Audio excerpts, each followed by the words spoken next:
First and foremost, the pandemic was wonderful for it. We had to shift to a hybrid remote learning models. So it really pushed us over the edge that we needed these kind of tools ready. Well, the second thing is pretty obvious, technological advancements like artificial intelligence, and allows the administrators to not just see normal graphs and charts, but picks out anomalies and trends and then tells them what the problems are, and more importantly, what the possible solutions would be. So it guides us at every step of the way. Then, of course, there's increased demand for personalization. That is important. We came from an industrial age of education where everybody does the same thing. Now we talk about personalized abilities, that every student is different, and we celebrate that diversity to give us our excellence in this world today.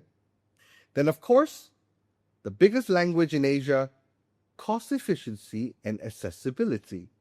Money is always the biggest playbook. And then, of course, workforce that needs upskilling. Kind of, sometimes I think it's a bit weird because teachers are the teachers. They're trying to change children, but they can be a little resistant to new technology, and we need to potter them along in that sense. And finally, government and private investments. Again, it's about money. We need the funds to be able to help to change it into a more efficient learning process. So if you talk about regional trends, North America dominates pretty much the EdTech society at the moment in terms of the softwares that it's generating. But it's a pretty Western, centric style of doing things. In the East, it's booming and it's starting to grow. And that's why you would say that in Asia Pacific, the fastest growing is EdTech is in Southeast Asia, and is driven by the widespread mobile device adoptions, which is smartphones, affordable broadband connectivity, and phenomenally large student populations. In Europe, it's still a little bit conservative, largely driven by corporate training, maybe from online education. But more so in developing regions, it's starting to leapfrog now.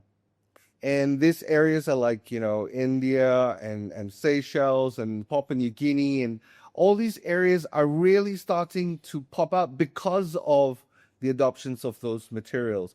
So looking ahead, the global EdTech market is projected to grow significantly, reaching to about 404 billion by 2025. The CAGR, compounded annual growth rate, it's about 16.3 looking from 2019 levels. This growth reflects the increasing integration of digital technologies into both formal education systems and supplemental learning platforms worldwide. In summary, the EdTech drivers are multifaceted, but the impacts are felt across the world with its unique challenges, opportunities. And again, that's where Fairview is committed, to ensure that we ride this wave, to ensure that our students get the best that we have to offer.